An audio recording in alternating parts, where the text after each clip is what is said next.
dari kawasan Perebukusan Ulun 125 Komplek GIM Sumedang. Inilah 106,1 FM RKS Radio.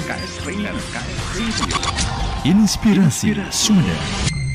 Baik Sobat RKS, masih ditemani oleh saya Jaki tentunya di Ngobrol Pagi untuk kesempatan hari ini ya, Selasa tanggal 14 Juni tahun 2022.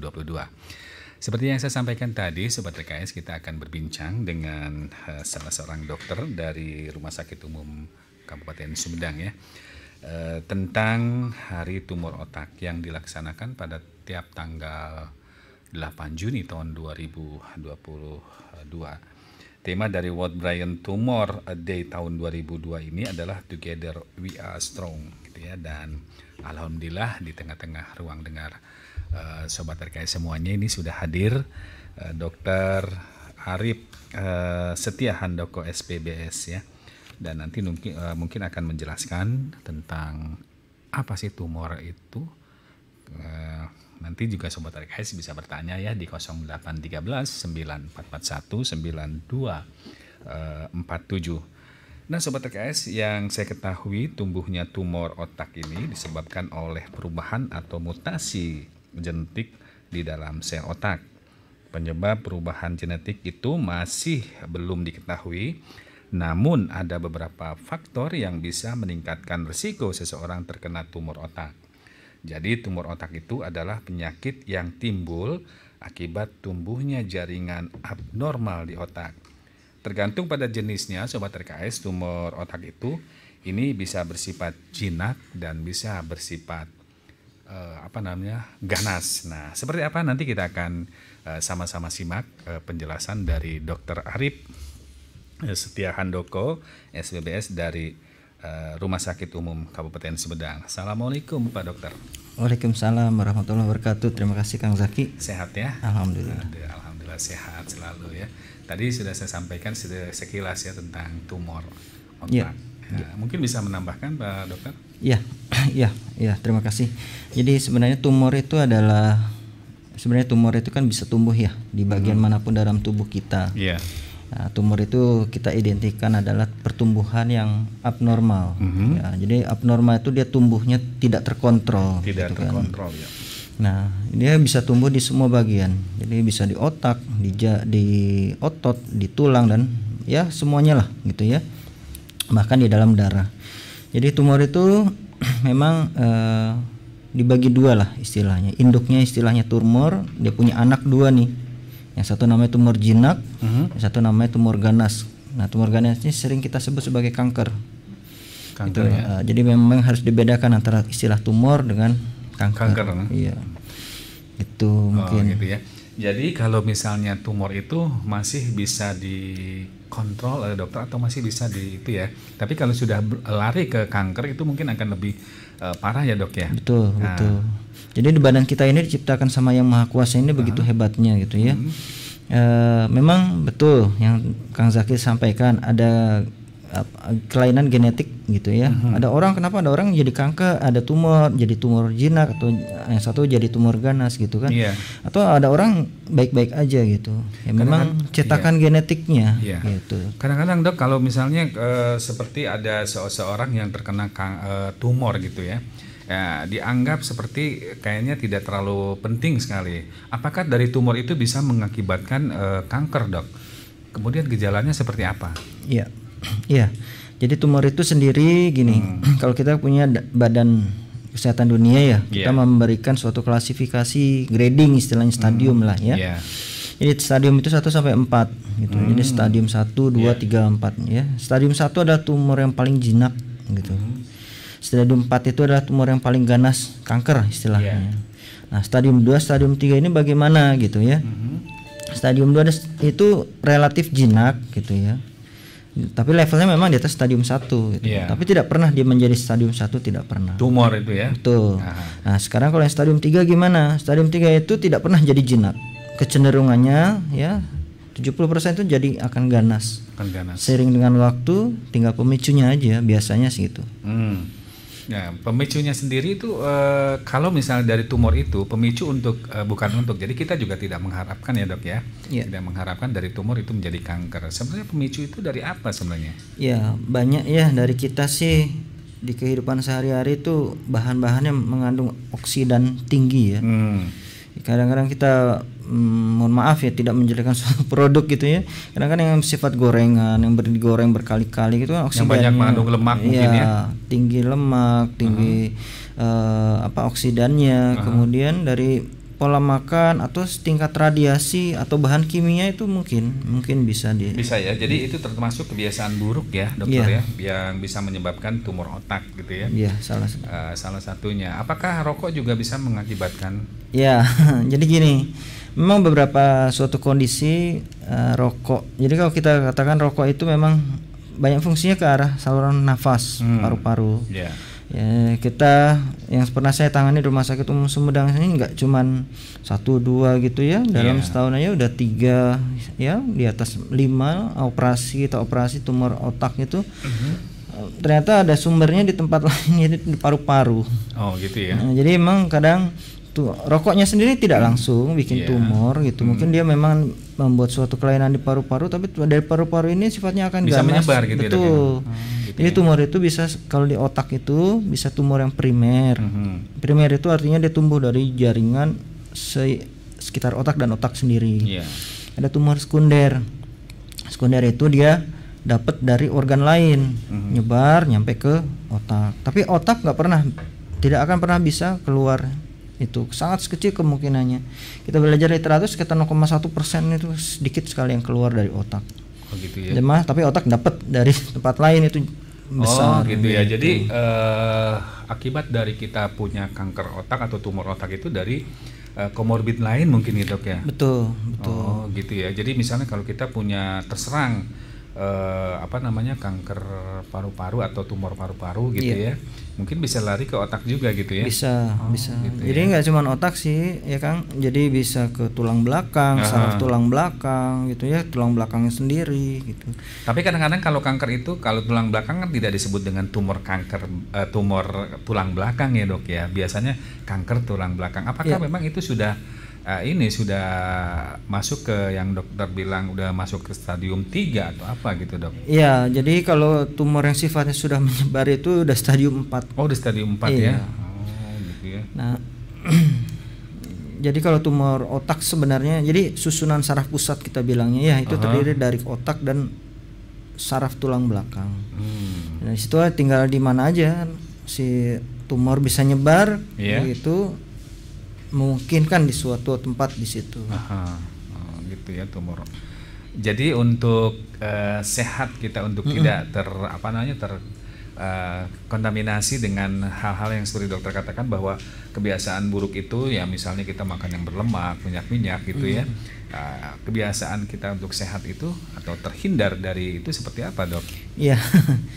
Sama sih ya dengan kondisi penyakit yang lain misalnya. Untuk kondisi kesehatan kita tetap pola hidup itu ya dikembalikan lagi ke pola hidup sehat. Kembalikan lagi kita mungkin ya pola hidup kita mau ini enggak gitu istirahat, pola aktivitas, pola olahraga ya kan. Dan terutama pola makanan gitu. Pola makanan memang kadang-kadang makanan di luar itu lebih menggiurkan. Kemudian dok, untuk tumor otak ini sendiri gejala awalnya itu seperti apa sih dok? Iya, jadi kalau rata-rata paling banyak tumor otak itu adalah sakit kepala ya. Sakit kepala yang berkepanjangan gitu atau jadi gimana? sakit kepala ini sifatnya kronis. Kronis itu terus-terusan, terus-terusan ya.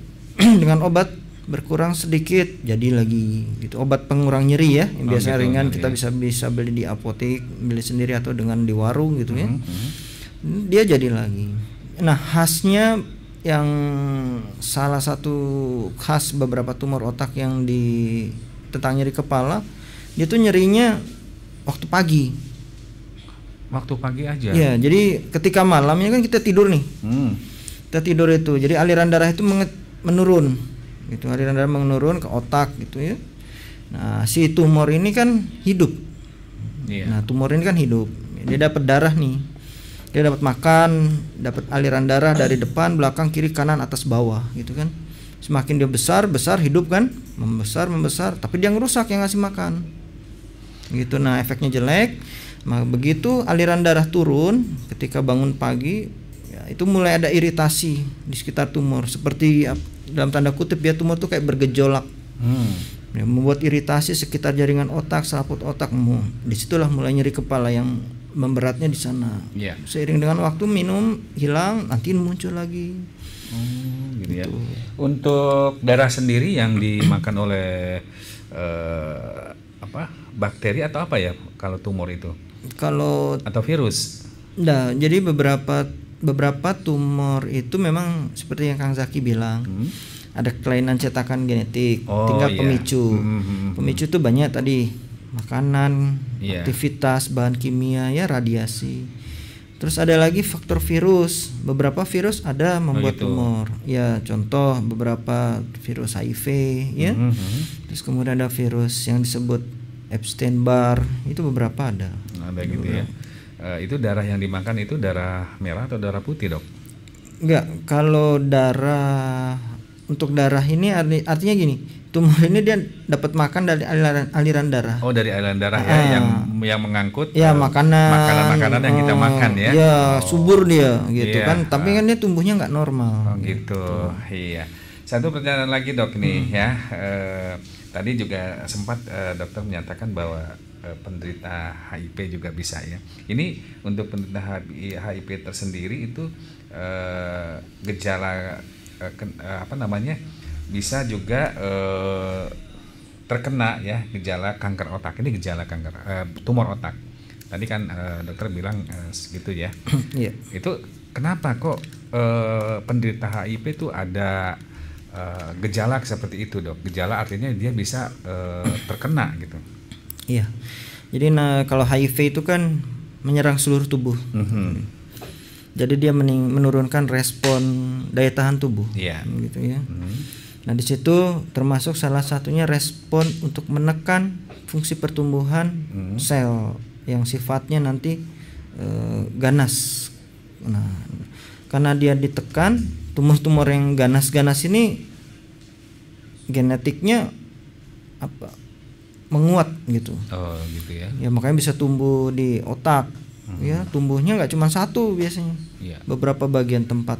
Jadi memang dari sana tumornya bisa primer di otak, bisa sekunder. Sekundernya dari sel-sel darah yang dari getah beningnya, limf ya, kita sebutnya limf. Jadi bisa masuk ke dalam otak. Oh, gitu ya. Iya. Oke, baik dokter. Nanti kita lanjutkan kembali di perbincangan kita ini tentang tumor otak ya. Sobat RKS yang mau bertanya bisa melalui telepon langsung atau bisa juga melalui WA kami di nomor yang sama di 0813 9441 9247.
RKS Radio Inspirasi Sumeda. Baik Sobat RKS dimanapun Anda berada saat ini, silakan kami tunggu pertanyaan dari Sobat RKS untuk masalah penyakit tumor otak ya. Untuk kesempatan pagi hari ini kita ditemani oleh Dr. Arif Setia Handoko SPBS dari Rumah Sakit Umum Sumedang ya, tentang tumor otaknya. Dok, tumor otak ini kan juga salah satu penyakit yang memang menjadi salah satu penyakit mematikan juga mungkin ya. Nah, untuk ini Dok, apakah penyakit tumor otak ini bisa sembuh Dok? Iya. Ya, jadi tumor otak ini kita lihat dari stadiumnya. Stadiumnya. Stadium 1, 2, 3 atau 4 gitu ya. Selanjutnya adalah deteksi awalnya. Ya, akan hasil berbeda, misalnya tumornya datang, pasien datang saat ukuran tumornya masih di bawah 3 cm gitu. Apabila ternyata dia datang dengan kondisi sudah sudah ada lumpuh, buta atau ini juga salah satu ininya ya.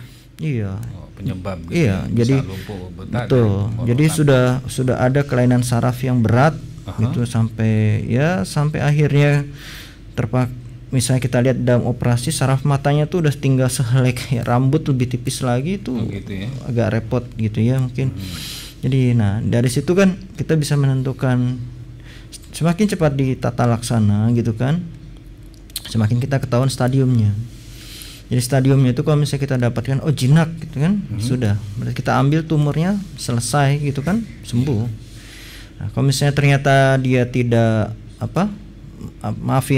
berlambat hingga stadiumnya tanpa disadari memberat ya, naik stadiumnya udah makin ganas gitu kan, berarti modalitas pengobatannya pun bertambah gitu ya. Jadi nggak cuma operasi gitu kan, mungkin harus ditambah dengan radiasi atau kemoterapi kayak gitu. Jadi makanya semakin cepat deteksi gitu kan, kita semakin baik gitu. Jadi biar ketahuan dari awal. Ini Dok, saya juga sering mendengar ya akibat benjolan misalnya yang kita tidak tahu ya, benjolan yang di dalam benjolan itu banyak seperti misalnya seperti akar gitu Dok ya. Nah, apakah itu juga termasuk tumor yang bisa menyebabkan kanker Dok? Iya, sebenarnya kalau kita bicara dari sisi bedah saraf, mungkin kalau benjolan ini kita tempatkan ada di kepala mungkin ya. Iya. Ya, kalau misalnya benjolan ada di kepala gitu misalnya, dari sisi bedah saraf misalnya kita lihat dulu benjolannya ya. Kalau keraba dari luar, tampak dari luar, kita mesti nilai dulu. Ini nih benjolannya ini dia meliputi jaringan sampai sejauh mana, sedalam apa. Gitu. Apabila dia sampai ke tulang gitu ya, apalagi sampai menyebabkan kerusakan tulang yang kita lihat ya, rongsen atau CT scan gitu. Ya. Kita lihat ternyata dia rusak. Daya rusaknya besar, hebat. Ya, pasti itu ke arah ganas. Iya, iya. Gitu. Itu bisa menyebabkan ganas ya akibat itu ya. Iya. Nah itu ini saya belum dengar Dokter. Belum dengar tadi saya sampaikan apakah penyakit tumor itu paru-paru otak itu bisa nggak sembuh sebenarnya kalau memang bisa ya sembuh ya. Bisa ya. Jadi gini. Kalau memang penanganannya harus cepat gitu. Ya, jadi ketahuan sejak dini gitu kan. Ketahuan sejak dini nanti kita bisa berkonsultasi kan ya. Yeah. Tumor-tumor otak ini kalau cepat ketahuan nanti kita akan sampaikan pemilihan modal terapi ya. Gitu. Terapi. Nah, kadang-kadang semakin cepat kita lakukan tindakan, semakin tahu stadiumnya gitu, terapinya juga makin cepat gitu. Kemudian jadi harapan hidupnya pun juga makin panjang. Iya, seperti itu. Jadi kita adalah tujuannya harapan hidup dan fungsi hidup gitu. Jadi mempertahankan di situ. Jadi makanya sembuh. Untuk tumor ganas, kalau yang pasien udah datang dengan kondisi sudah tumor ganas gitu ya. Sembuh total itu bervariatif ya. Yeah. Bervariatif, karena saya bilang bervariatif kenapa? Karena satu, ketika kita bisa ambil total tumor ganas ya, setelah itu menjalani terapi tambahan seperti kemo atau radioterapi ya, radiasi. Ada yang udah tahu tumor ganas operasi tapi enggak lanjut gitu kan. Yeah. Nah, berarti kan ya modal terapinya ada yang enggak diselesaikan gitu kan. Jadinya ya otomatis fungsi hidup, harapan hidup pasti makin pendek. Ya. Itu aja. Dok, ini kita sering terjadi ya ketika misalnya ada satu kecelakaan ya. Ya. Kemudian ada gumpalan darah di otak itu bisa menyebabkan kanker juga nggak, Dok, atau tumor? Ya. Jadi beberapa kasus trauma ya, beberapa kasus trauma yang membuat kejadian kanker gitu ya. Itu kecil sekali presentasinya, ya paling 2%-an lah ya, sangat kecil.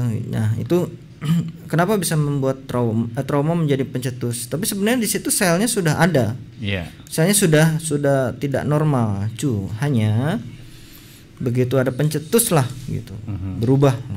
Pencetus salah satunya misalnya bisa ada gumpalan darah gitu ya. Nah tapi kalau untuk masalah istilahnya gumpalan darah di otak ya. Nah, kita berpikir sebagai ke arah trauma dulu, karena ini kan karena benturan ya, karena trauma. Jadi karena trauma kita tangani traumanya dulu.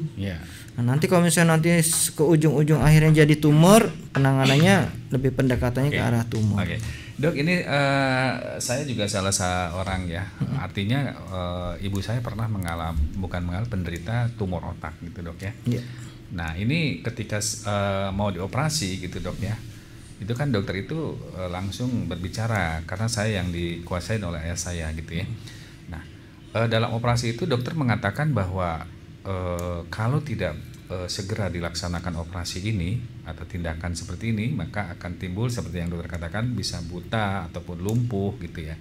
Nah tapi itu semua saya ingin, Dok, bisa nggak dengan obat-obatan herbal misalnya untuk menyambung hidup gitu. Memang sering terasa sakit kepala gitu orang tua saya itu. Dengan obat-obatan selain herbal juga dari obat dari dokter sendiri. Nah, ini untuk herbal sendiri ini bagaimana, Dok? Iya. Jadi kalau kita melihat sisi tumor terhadap herbal ya kan sebenarnya kita tidak ada pemakaian herbal di sana. Oh gitu ya. Karena satu, kita kan ada kelainan genetik nih, ada cetakannya aneh gitu kan, yang kita nggak tahu sendiri. Tinggal pencetusnya gitu. Kalau kita pencetusnya kita main coba-coba gitu kan, malah jadi makin subur. Nah, kan nggak tahu juga. Ya cuman kalau misalnya ternyata dia oke, dan si tumornya relatif stagnan tuh ya tetaplah seperti itu. Ya kalau misalnya memang herbal itu bermanfaat baik, mangga silahkan aja gitu. Cuman dari kami sih tidak sebenarnya tidak ada ke arah sana. Tidak berpengaruh gitu, Dok, atau ya kita justru malah khawatirnya pencetusnya. Pencetus gitu kan. Pencetusnya. Jadi kalau pencetusnya membuat dia tumbuh makin subur, stop gitu. Makanya kalau dengan herbal merasa oke, ada perbaikan, ya silahkan aja. Hanya harus diperhatikan kalau misalnya memang kondisinya perburuk. Ya berarti janganlah teruskan lagi gitu. Iya. Dok, ini juga ada yang suka bertanya ke ini ya, dalam obrolan gitu ya sehari-hari. Ini juga kalau misalnya ada seseorang yang terkena tumor ganas atau kanker tumor otak gitu, Dok ya. Nah setelah dioperasi gitu, Dok ya, apa sih yang terjadi setelah kita melakukan operasi tumor otak kepada si pasien tersebut? Ya, jadi kalau kita bicara tumor otak ya, otak ini ada di dalam kepala kita. Kita bayangkan suatu rumah atau suatu kamar gitu ya, rumah. Jadi rumahnya otak itu ada tulang kepala yang keras. Jadi kalau di dalam otak ada yang bertambah, massa dan nambah volume, otomatis ada efek desak ruang di dalamnya. Nah disitulah desak ruang itu yang merusak saraf, ya merusak jaringan otak sendiri gitu. Jadi otomatis kita kasih pilihan tindakan adalah operasi untuk mengeluarkan, mengecilkan volumenya di dalam otak, sehingga efek desak ruang, efek merusaknya hilang gitu. Nah di situ otomatis nanti kalau pasca operasi yang perlu diperhatikan adalah satu, perawatan lukanya. Gitu. Perawatan luka setelah dioperasi setelah operasi kayak gitu. Terus kemudian dari operasi itu hasil tumornya ini nanti stadiumnya apa, ganas, jinak, ya kan, kita belum tahu. Itu adalah hasil pemeriksaan di laboratorium khusus Apakah itu tidak mempengaruhi kehidupan sehari-harinya, Dok, si pasien tersebut ketika terjadi atau ketika dilakukan operasi? Ya, itu adalah timing. Timing itu waktu pasien datang ke kita gitu kan. Ada yang pasien datang dengan tumor kecil, gejala minimal. Oke, gejala minimal tidak akan masalah, dia akan bisa hidup dan aktivitas normal. Akan lain halnya pasiennya sudah datang dengan tumor yang sebesar, dengan kerusakan saraf yang banyak gitu kan. Otomatis setelah itu PR-nya adanya fisioterapi. Ya, fisioterapi itu mengembalikan lagi fungsi-fungsi tubuh yang berkurang ya. Fungsi-fungsi sarafnya dirangsang kembali untuk memperbaiki gitu. Baik, Dok, kita jeda dulu beberapa saat ya. Nanti kita lanjutkan kembali di perbincangan kita di kesempatan pagi hari ini di tumor otak. Sobat RKS, jangan kemana-mana, ikuti terus perbincangan ini. Dan yang mau bertanya silakan di 0813 944 19247. RKS Radio, Inspirasi Sumber.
RKS Radio, Inspirasi Sumber. Sobat RKS masih ditemani oleh saya Jaki dan juga ada Dr. Arif Setia Handoko SPBS, ini dari Rumah Sakit Umum Daerah Kabupaten Sumedang ya. Dan untuk kesempatan pagi hari ini kita sedang membahas masalah tumor otak. salah satu tumor yang memang sering ditakuti oleh masyarakat. Oleh kita juga mungkin ya. Yang terpenting adalah kita seperti yang Dokter Arif katakan, hidup dengan sehat tentunya. Baik Dok, sekali lagi ini ya. Tadi juga dokter bahwa saya juga telah menyatakan bahwa salah satu akibat dari tumbuhnya jaringan otak tidak normal ini ya, dan juga perubahan genetik ini ya. Nah, kalau memang di situ ada perubahan genetik, Dok, apakah penyakit tumor ini bisa terjadi kepada anak kita kalau misalnya orang tuanya sudah terkena gitu, Dok? Iya. Ya, makasih Kang Zaki. Ya, beberapa tumor memang bisa diturunkan. Bisa diturunkan beberapa jenis ya. Jenis tumor. Jenis tumornya. Oh, gitu ya. Jadi seperti gini. Di tumor otak itu kan nggak hanya di jaringan otak kita berpikir ya. Dia ada selaput otaknya juga. Dia ada rumahnya. Rumahnya itu tengkoraknya. Jadi kalau kita menangani tumor otak itu sepaket ya, dari kulit, tulangnya sampai selaput otaknya dan otaknya gitu. Oh, jadi otak itu ada selaputnya, Dok ya? Iya, jadi ada pembungkusnya. Nah, di situ juga efek-efek tumor di sana bisa melibatkan otaknya sendiri gitu. Artinya fungsi-fungsi di dalam otak pasti terganggu dengan peningkatan besar tumor. Nah, sekarang ada beberapa yang diturunkan memang. Ada beberapa kondisi seperti tumor-tumor yang sifatnya jinak yang bisa tumbuh ya, tumbuhnya beberapa tempat yang berasal dari selaput otak itu bisa diturunkan. Oh, gitu. Sebagai contoh, ada tumor otak yang senangnya hanya pada jenis kelamin wanita aja. Oh, gitu. Ada yang banyaknya di laki-laki, ada gitu sebarannya menurut statistik kita ya, literatur gitu kita. Ya. Itu dari keturunan ya? Ya, seperti itu. Tapi ada juga yang tidak. Ada yang memang jadi pencetus sendiri. Sebagai contoh, ini hanya contoh.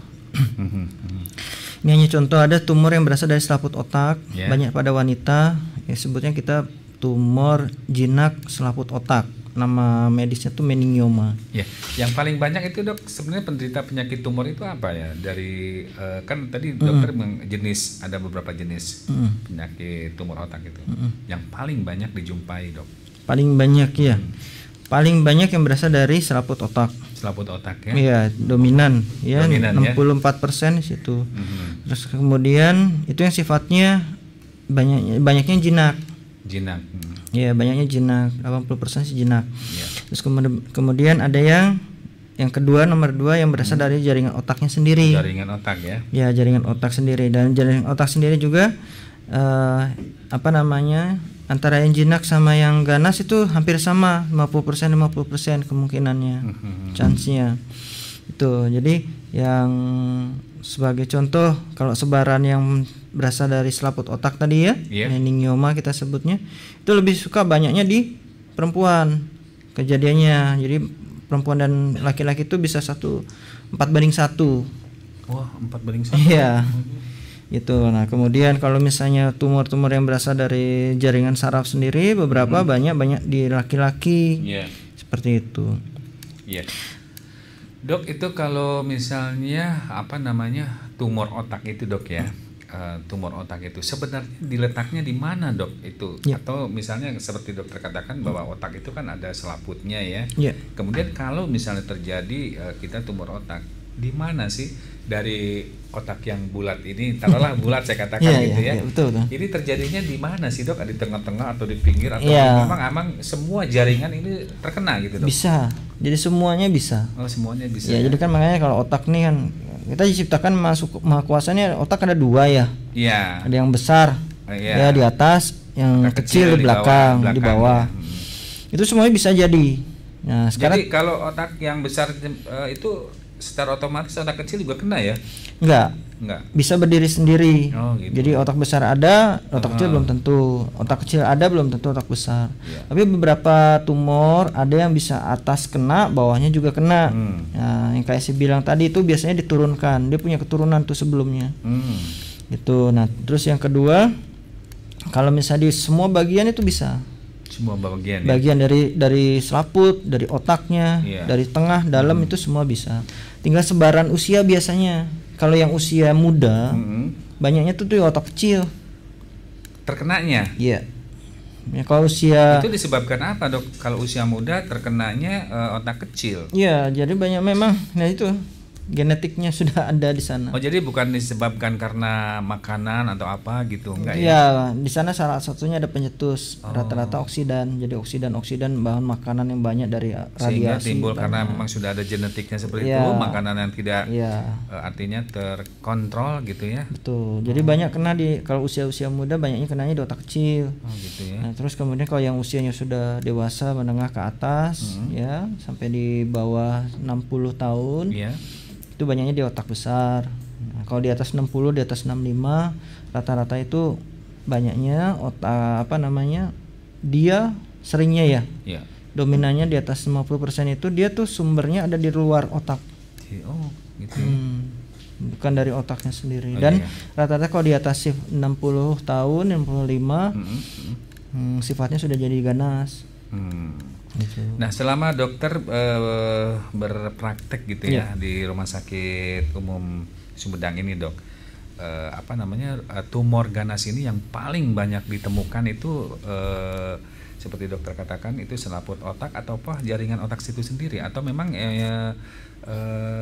bawaan dari dari keluarga? Iya. Kalau yang diturunkan keluarga itu sedikit ya. Sedikit. Terus ya kalau saya ranking ya, yang selama ini saya kerjakan, saya lakukan di Rumah Sakit Sumedang, saya temukan dan saya operasi, banyaknya itu yang paling banyak yang dari yang paling banyak ya grade memang dari selaput otak. Selaput otak.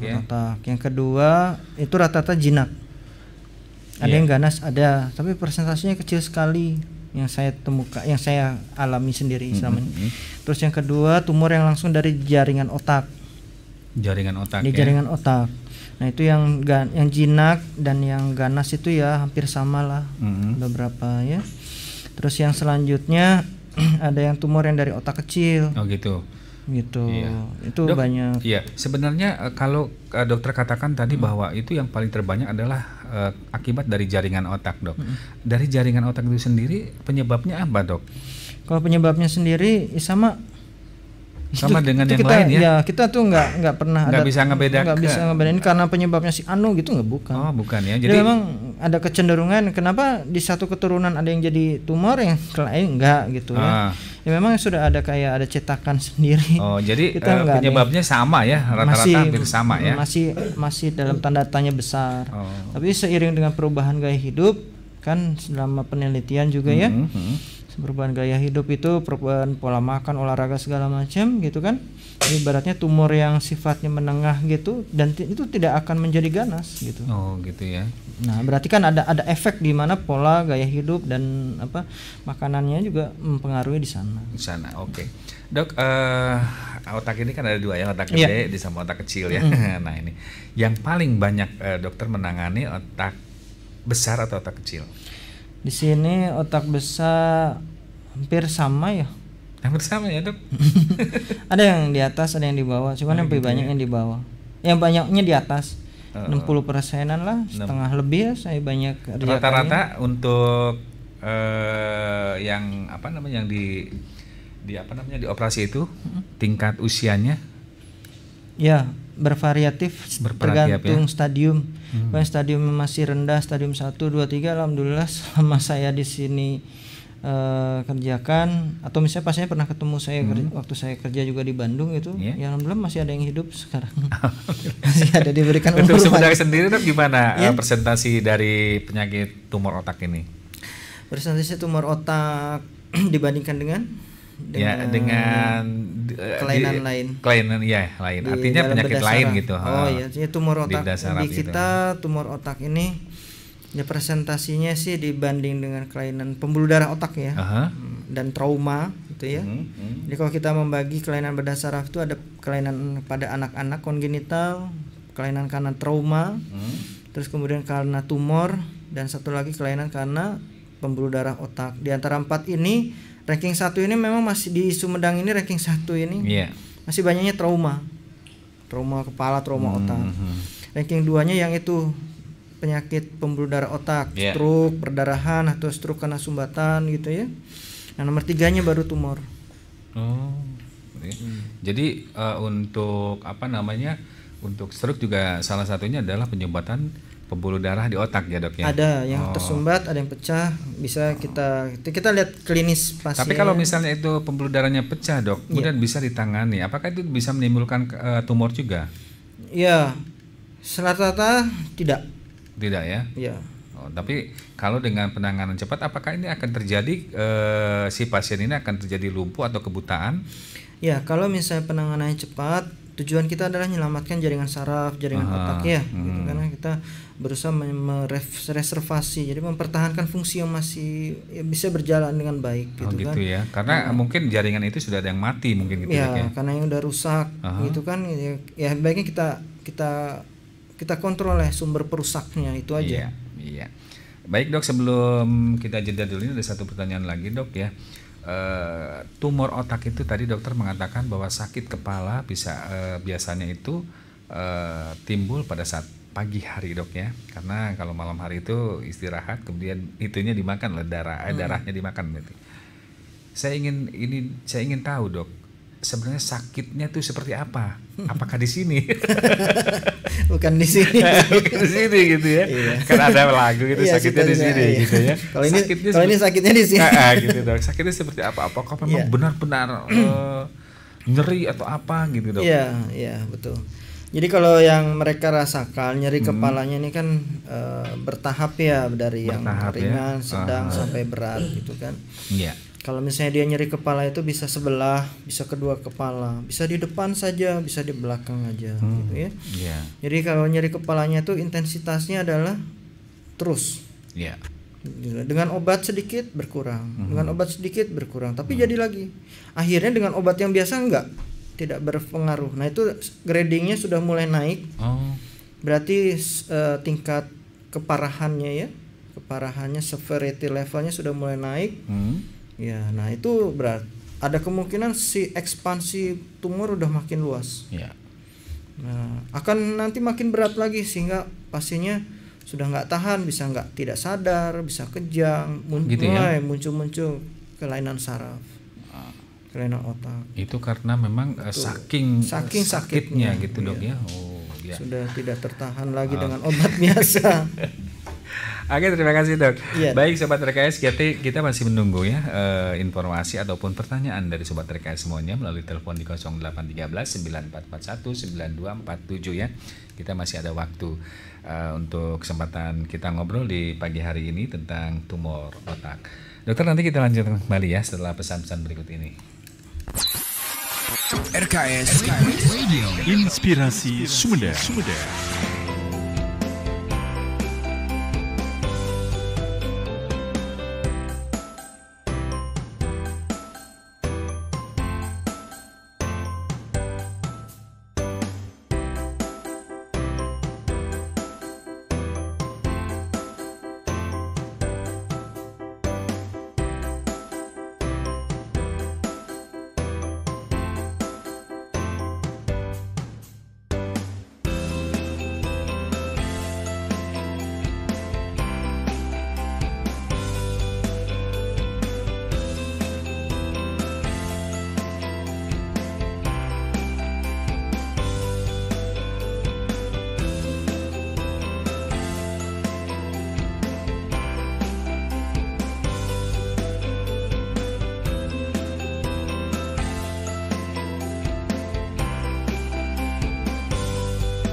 SKS Radio Inspirasi Sumedang.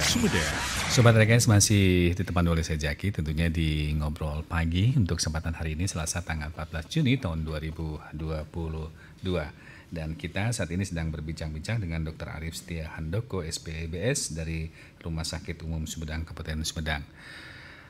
Dok, ini sebelum kita mengakhiri perjumpaan kita di kesempatan pagi hari ini, Dok ya, ini masih ada satu pertanyaan lagi nih, Dok. Ya, sebenarnya penyakit penyakit tumor otak ini memang kan sudah banyak gitu ya kita dengar kita ini. Nah, mungkin untuk khususnya ini warga RKS gitu ya, artinya sobat RKS ini biar tahu.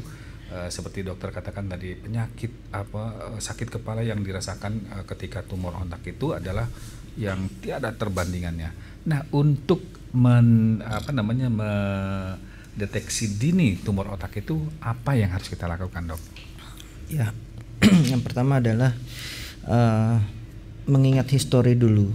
Histori, ya. Apakah keluarga kita ini pernah punya penyakit tumor yang nggak harus tumor otak juga, apakah tumor di tempat lain, atau mungkin dirinya sendiri gitu. Misalnya misalnya ada riwayat tumor kelenjar payudara yang sifatnya ganas gitu kan. Nah, dari situ kan lihat historinya dulu. Yang kedua, gejala yang dominan memang nyeri kepala. Nah, nanti seiring dengan waktu ya peningkatan nyeri kepala bisa disertai dengan gangguan dari persarafan. Bisa penglihatan terganggu, merasa baal-baal di wajah atau lemah anggota gerak tubuh sebelah kanan kiri ya, atau kesemuanya, atau gangguan pendengaran. Nah, itu udah mulai. Itu adalah deteksi pertama. Terus yang selanjutnya adalah dari semua deteksi yang dirasakan itu sebaiknya coba dikontrol dulu. Gitu ya, kontrol bisa ke dokter umum kalau misalnya memang bisa minta referensi rujukan ke dokter saraf atau bedah saraf juga nggak ada masalah. Biasanya kita akan lihat intensitasnya, keluhannya gitu kan. Dari nanti dokter spesialis ini akan mempertimbangkan pemeriksaan tambahan ya dengan CT scan gitu ya. Dengan CT scan itu kita bisa lihat struktur anatomi di dalam kepala kita. Bukan rongsen ya, rongsen hanya lihat permukaannya, hanya tulang saja. Tapi kalau CT scan kita bisa lihat sampai dalam-dalamnya. Gitu. Kalau misalnya memang perlu sekali yang lebih canggih lagi ya dengan MRI gitu. Tapi MRI ya. Iya. Nah, untuk di sini kan Sumedang kita belum ada ya kebetulan MRI gitu. Jadi mungkin sebatas CT scan, yang bisa di CT scan sudah tampak, ya sudah. Dari situ kita bisa tindak lanjut. Apakah itu misalnya memang benar kecurigaan yang ke arah nyeri kepala, gejala-gejala yang tadi itu mengarah ke arah tumor otak. Nanti kita pasti akan rundingkan, akan diskusikan bersama, konsultasi, sehingga ini pemilihan tindakannya apa sih gitu. Apakah operasi atau tidak operasi gitu. Oke, seperti yang dokter katakan tadi bahwa memang kalau kita sakit kepala ini kan sering sakit kepala gitu, Dok ya. Terus yang timbul, apakah ini juga salah satu gejala, Dok? Kalau misalnya kita sering sakit kepala ini, walaupun memang kita sudah memberikan obat warungan gitu, Dok ya, langsung sembuh, kemudian besoknya sakit lagi kepala, apakah ini juga harus dikontrol dulu dokter umum atau dokter betul. Misalnya kita sudah mencoba dengan obat sendiri mandiri ya, obat nyeri gitu ya, obat yang kita bisa mampu beli, bisa kita konsumsi mandiri dari apotek ya, atau misalnya dari obat warung gitu ya. Kita sudah konsumsi tapi tidak ada perbaikan ya. Sebaiknya dalam waktu di bawah seminggu harus sudah kontrol. Di bawah seminggu harus sudah kontrol ya? Kan berarti nyeri kepala ini kan bukan nyeri kepala yang biasa. Jadi kita harus mulai waspada itu. Apakah nanti ke arah tumor ataukah ke arah kelainan pembuluh darah otak kan, atau ke arah infeksi gitu. Itu bisa terjadi ya? Ada. Jadi gejala nyeri kepala sebenarnya tidak spesifik punya milik tumor aja. Bisa dipunyain sama yang tadi. Iya, makanya nggak spesifik. Cuman memang ada gejala-gejala khususnya yang tadi saya bilang. Contoh yang paling sering adalah nyeri kepala waktu bangun tidur. Itu memberat sekali. Kepalanya ya sampai nggak tertahankan. Dengan satu obat nggak berkurang. Ya, terus sudah gitu ya nunggu beberapa saat, akhirnya baru reda. Besoknya kayak gitu lagi. Besoknya lagi kayak gitu lagi. Itu udah khas ke arah tumor. Pasti dipastikan ya, Dok ya. Baik dok, sebelum kita akhiri di perjumpaan kita ngobrol bareng di pagi hari ini, untuk warga Sumedang dan juga untuk Sobat RKS ini, apa yang harus kita lakukan untuk menjaga tubuh kita, misalnya, terus ada yang misalnya salah satu turunan anak kita pernah itu, apa dok yang harus kita lakukan? Iya, untuk menjaga kesehatan ini. Baik, ya terima kasih Kang. Jadi untuk hal ini kita memang harus mengkoreksi diri kita sendiri, bagaimana pola kita sendiri, pola hidup kita, gitu kan. Pola hidup kita ini adalah untuk bagaimana fungsi hidup kita nanti ke depannya, gitu kan. Jadi dari situ semuanya harus dikontrol, dari pola makan terutama pola istirahat, pekerjaan, olahraga, gitu. Kita atur dengan sedemikian rupa. Terus yang selanjutnya yang sifat-sifat yang maaf gitu ya, kurang baik gitu ya, itu sebaiknya dihindarin. Ya.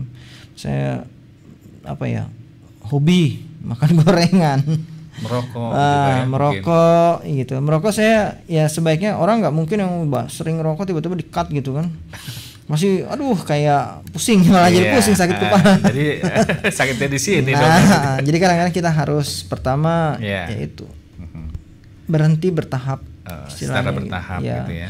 Apalagi kalau sudah muncul gejala-gejala sakit, sebaiknya sudahi gitu, jangan diteruskan. Itu terus kemudian mulai deteksi dini gitu ya. Keluhan-keluhan apa yang merasa dengan keluhan ke arah tumor, itu sudah mulai mempersiapkan ya. Jadi kalau nggak usah ragu-ragu sih menurut saya sih, apalagi kalau misalnya punya fasilitas BPJS ya. Sama ini juga yang saya tangani operasi-operasi di sini, tumor yang pakai BPJS ya alhamdulillah semuanya ditanggung BPJS ya. Jadi nggak usah masalah, jadi nggak usah mikir pusing lagi gitu. Bisa dikerjakan di sini. Kalau misalnya memang tidak bisa dikerjakan di sini, mungkin kita harus butuh fasilitas yang lebih baik. Ya kita rujuk yang ke rumah sakit lebih tinggi gitu. Jadi makanya nanti deteksi awal ya yang lebih penting. Terus kemudian deteksi awal itu nggak cuma pada diri sendiri, mungkin pada anak-anak. Kalau udah mulai kelihatan orang tuanya nih, anak kok rada aneh, rada beda, ada yang jalannya nggak seimbang, atau ada tangan kakinya lemes sebelah atau sering kejang, sebaiknya deteksi dari situ. Karena anak-anak jarang mengeluh sakit kepala. Iya betul. Itu aja. Itu yang bisa kelihatan, itu orang tua harus perhatikan. Oke, terima kasih dok. Mudah-mudahan di kesempatan pagi hari ini obrolan kita ini bermanfaat untuk pendengar semuanya dan juga untuk Sobat RKS ya. Terima kasih. Sekali lagi terima kasih dokter di kesempatan ini berkenan hadir di tengah-tengah ruang dengar Sobat RKS semuanya. Sobat RKS, demikian perbincangan saya dengan Dr. Arif Setia Handoko SPBS ya, dari Rumah Sakit Umum Kabupaten Sumedang ya, tentang tumor otak. Mudah-mudahan di perbincangan ini menjadi satu manfaat untuk kita semuanya. Akhirnya saya akan undur pamit dari tengah-tengah ruang dengar Sobat RKS semuanya di kesempatan pagi hari ini, dan sekali lagi terima kasih dok. Terima kasih juga Kang Hari. Assalamualaikum warahmatullahi wabarakatuh. Waalaikumsalam warahmatullahi wabarakatuh.